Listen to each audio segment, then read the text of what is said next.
It's an important constitutional amendment that has happened in Maldives, whereby now foreign nationals, companies will be able to buy lands or maybe islands in that island nation if they have a certain amount of investment that they're putting in, perhaps $1 billion and above.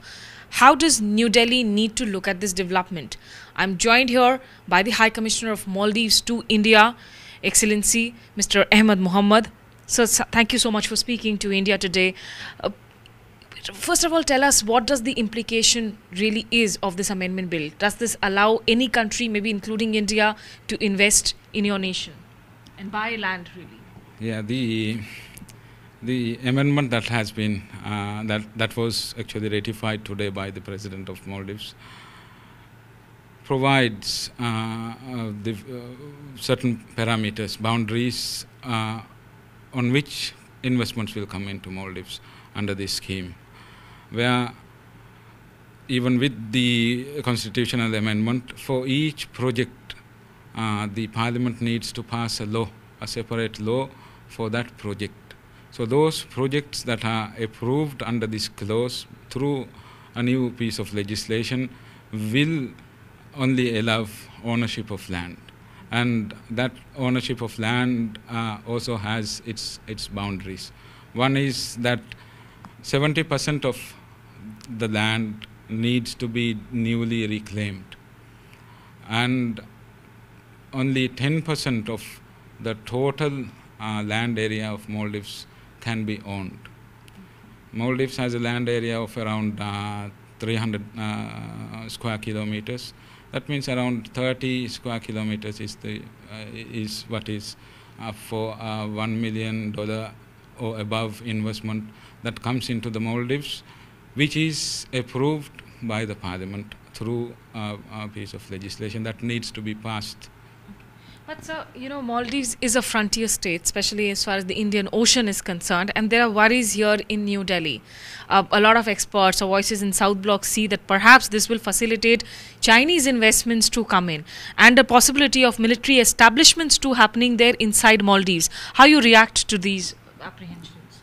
The constitution itself does not allow military establishment of other countries in the Maldives. So I think the anxiety or the alarms in various corridors in India especially is nothing to be worried about.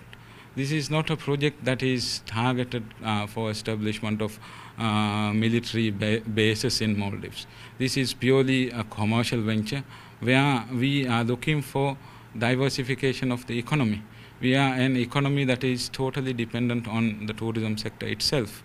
We cannot move into the future with just a single economy. It needs to be diversified. And this is not something new that has happened in Maldives. All over, successful countries have allowed private ownership, and this is the way forward for the Maldives in terms of diversification and modernization of the economy. While some people advocate for modernization of the democracy, people should also advocate for modernization of our economy. We need to stand on our feet, and there are expectations of the people for more development to happen in the Maldives, and this is the way forward. So fair enough. Of course, you have your own development agenda, but perhaps three prominent reasons for this concern in New Delhi. A is that there is heavy Chinese investment already in Maldives. B, we've had an unpleasant experience as far as an Indian firm like the GMR is concerned in Maldives. And C, also that recent incident where there were reports of a Chinese submarine that passed in through the water and went and docked in Karachi. So it's these reasons that people are actually looking at while getting worried about these developments. Basically, a summation of what you have just said, no one needs to worry. We sit in the Indian Ocean, and we, the Maldivians, will not do anything that would disrupt the security of the Indian Ocean. Let alone anybody else. For Maldives itself, Indian Ocean security is of utmost importance, and we will not jeopardize that. So one final question then, because there are opposition voices in Parliament during the Parliament debate who stood up and who said that President Yamin has an inclination towards Beijing, and that this is going to be a worry for India. So what would be your final word here, in terms of will the Indian players also have an equal playing ground when it comes to these land buying projects in Maldives?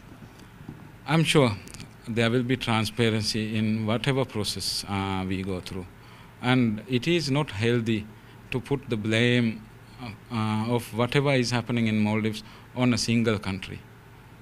Business is open, Maldives is open for business, and we are not disrupting the security balance in the Indian Ocean. Right. Therefore, all anxieties, alarms and worries is really not an issue.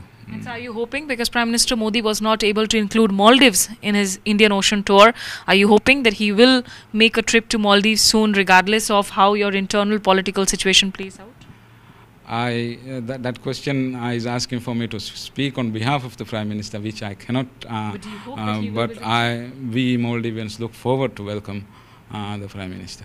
Many thanks for speaking to us. So the Maldivian High Commission there, of course, stressing that India need not be worried about Chinese investments in Maldives, that it's more to do with the commercial aspects and less to do with security implications. In New Delhi, with video journalist Kripal Singh, this is Smita Sharma for India Today.